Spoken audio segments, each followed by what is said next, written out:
Please join with me now in prayer. Loving Creator, we thank you for the ways in which your ever-moving, life-giving Spirit continues to unfold in our midst.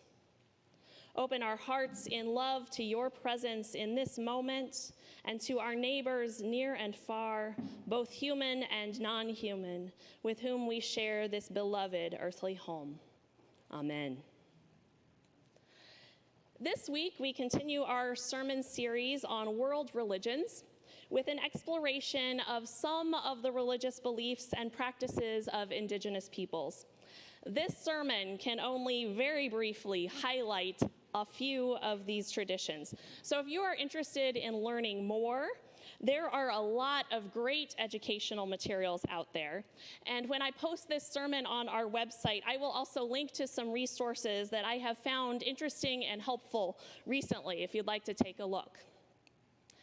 When we talk about Indigenous peoples, as Mila mentioned, we are talking about the original inhabitants of a place, those who resided in a location before colonialism, before European explorers first made contact, before settlers, before missionaries, before industrialization and globalization. And we are talking about their descendants, our contemporaries, many of whom still live in these places and all who claim these places as their ancestral homes, despite the incalculable impact colonialism has had on their people's way of life throughout history. And we owe a debt of gratitude to Indigenous peoples for preserving and sharing their religious traditions with the broader world. It is their persistence and perseverance that has kept their cultures alive.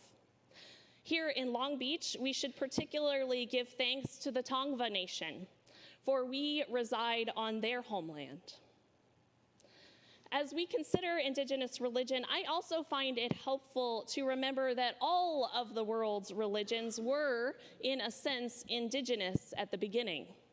And that is because all religious traditions grew up out of the experiences, perspectives, cultures, and histories of particular people and particular places. And all of these traditions have continued to develop and evolve, change and grow in various ways over time. Religion is dynamic, of course, not static. Some traditions have stayed more localized, some have gone more global. And as we know with our own faith, there are diverse and varied expressions and perspectives to be found when learning from practitioners of all spiritual paths. About 1,700 years ago, a courageous group of Polynesians set out in their canoes from the Marquesas Islands and ventured north to the uninhabited island chain we now know as Hawaii. They brought with them their inherited culture and religion, and over the centuries, as they settled into their new environment, their way of life evolved to become something that was distinctively Hawaiian. Like many Indigenous traditions, Native Hawaiian religion is deeply rooted in relationship with the natural world. The sky, the land, the sea, and all who call Earth home are sacred. All of nature is alive and animated by spiritual power. Humans can know and experience the divine through our interactions with the natural world. And all creation is one family, one Ohana, one interdependent web of life. We humans are relatives, siblings, to the wind and the waves, to the pineapple plant, and to the humu humu nuku nuku apua'a. I just wanted to say that. If you don't know what that is, it's the triggerfish that inhabits Hawaii's reefs, now the state fish of Hawaii. Native Hawaiian religion notes that humans are the younger relatives of the older non-human entities of the islands. And this truth invites us to practice reverence and humility. One creation chant, the Kumulipo, which has over 2,000 lines that were chanted from memory, tells the story of the unfolding development of creation over 16 eras, which all began in the dark, chaotic, primordial soup called Po that gave birth to all life. I'll read it to you now. I'm just kidding. It chronicles many of the distinctive features of the islands, of course, such as the formation of the reefs and the fish and the other creatures that call the reefs home, the various types of seaweed that emerged and grew, how these different species have interacted with one another.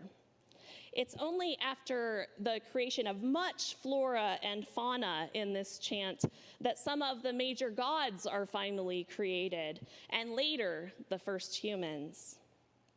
The Kumulipo teaches all who hear it about the beautiful and precious world around us and our place within it. Native Hawaiian religion includes many akua. We can translate akua into English as God, deity, spirit. Hawaiian Christians refer to God as akua. Many akua are embodied by the elements of nature, and it is the akua who animate and orchestrate the various movements of nature. And there is a lot of specificity, which is so interesting and beautiful. For example, one of the most important akua, Kane, embodies the sun. But Ku makes it rise, and Hina makes it set.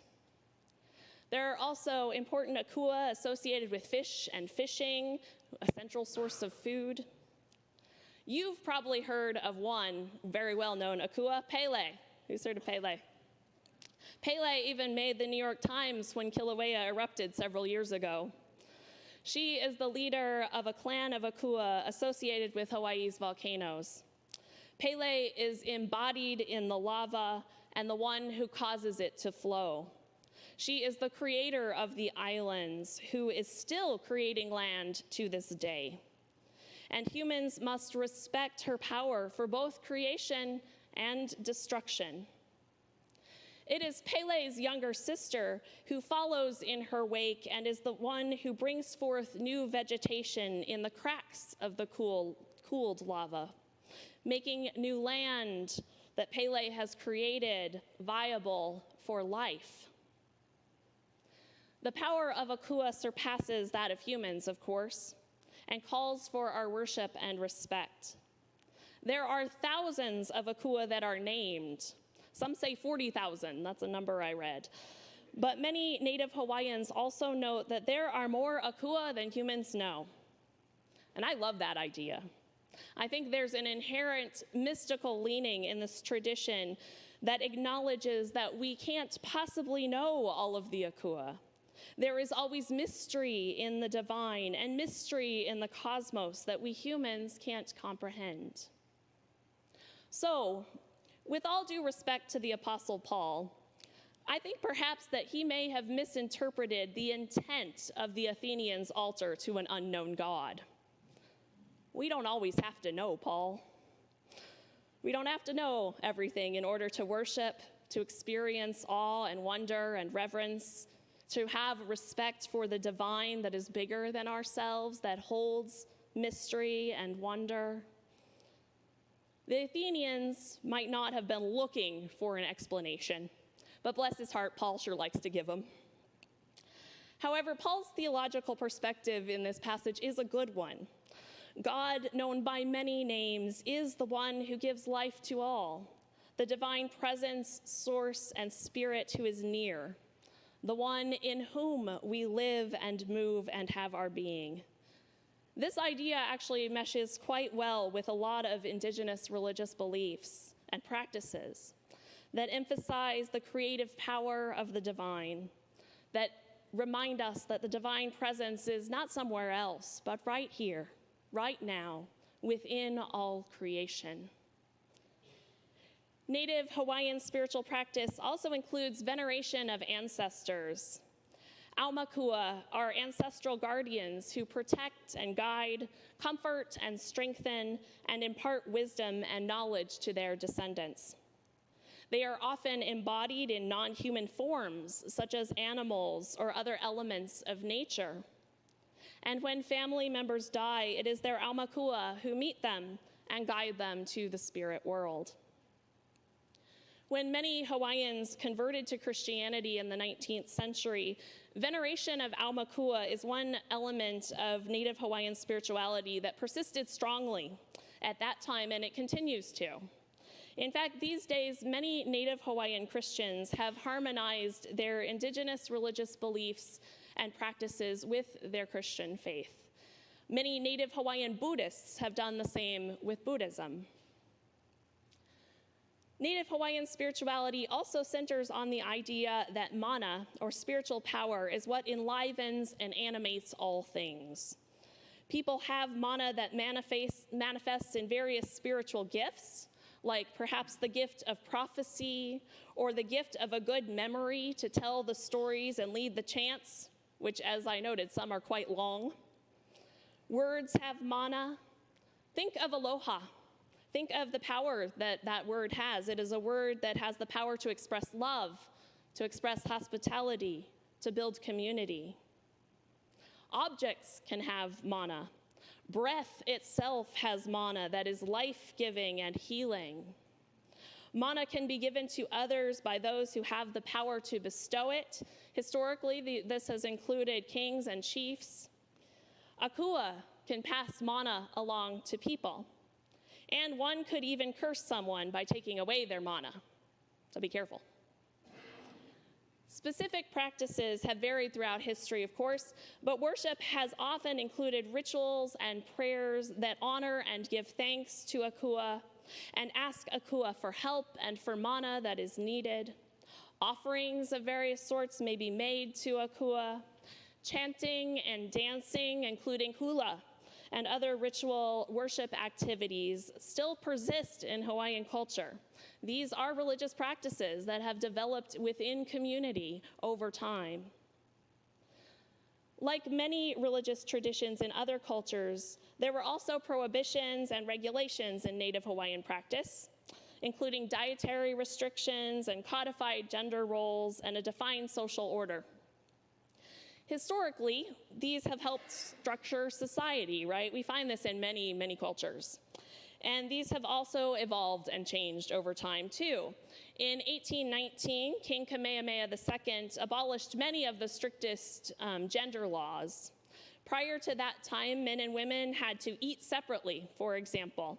And there were foods that were forbidden for women to eat that were associated with certain male deities. However, men did the cooking. So I don't know, maybe it wasn't all bad. But of course things change, right? Times change and things change in that culture too. There are many parallels between Native Hawaiian beliefs and practices and those of Native Americans on the mainland. One of the central tenets of both is that we humans are called, of course, to coexistence, to life that is lived in cooperation with this natural world of which we are a part. We are allowed to use the natural resources we need, but we should not take too much from Mother Earth. We are called to respect, revere, and give thanks for creation. And we are invited to recognize and honor the divine spirit that is present in all that is. Reverence for creation is a part of our own faith, right?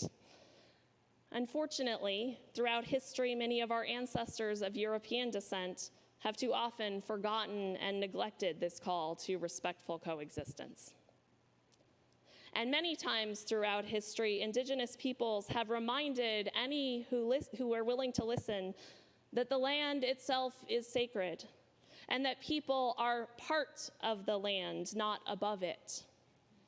They have called out the misguided colonial view that people are superior to other creatures, superior to one another, and that nature is ours for the taking. Indigenous peoples have often been the leaders in protecting that which is sacred, including ancestral lands and burial grounds, water sources, oceans, and species in danger of extinction. Maybe you've heard the proclamation of the great law of the Iroquois Confederacy that, quote, "In our every deliberation, we must consider the impact of our decisions on the next 7 generations." Or perhaps you've heard the Ute proverb, "Treat the earth well. We do not inherit the earth from our ancestors, we borrow it from our children." These are more than nice sentiments. They are calls to action, calls to justice. We must always consider what impact our current actions might have on others, including future generations. Indigenous spiritual traditions also invite us to embrace an anti-colonial perspective in our own practice of faith. We must look to the past and learn from it. We must atone for the sins of our own ancestors when needed. And we must strive to do better and be better global partners for a more just and peaceful future for all. This call to live in harmony with all creation, both human and non-human, is perhaps the most important lesson that we can learn and practice, that we can strive to embody. In 1872, at the age of 9 years old, Black Elk, a member of the Ogallala band of the Lakota tribe, received this vision from Wakantanka, Great Spirit. "I was standing on the highest mountain of them all, and round about beneath me was the whole hoop of the world. And when I stood there, I saw more than I can tell, and I understood more than I saw. For I was seeing in a sacred manner the shape of all things in the spirit, and the shape of all shapes as they must live together in one being. And I saw that the sacred hoop of my people was one of many hoops that made one circle, wide as daylight and as starlight. And in the center grew one mighty flowering tree to shelter all the children of one mother and one father. And I saw that it was holy." As an old man, nearing the end of his life, reflecting on the years of hardship his Lakota people had endured, Black Elk lamented that the beautiful tree in his vision had not bloomed. In fact, he felt it had withered. But nevertheless, in faith, he still called out to Wakantanka, "It may be that some little root of that sacred tree still lives. Nourish it then, that it may leaf and bloom and fill with singing birds. Hear me, not for myself, but for my people." Black Elk's vision for a world at peace, a creation living in harmony, is a vision shared by many people throughout history, including Jesus. I don't know about you, but that reminds me of the parable of the mustard seed. We have inherited this vision too, and it is ours now to embody, to create together, not only for ourselves, but for all who call Earth home, both human and non-human, and for all the many generations to come. May it be so. Amen.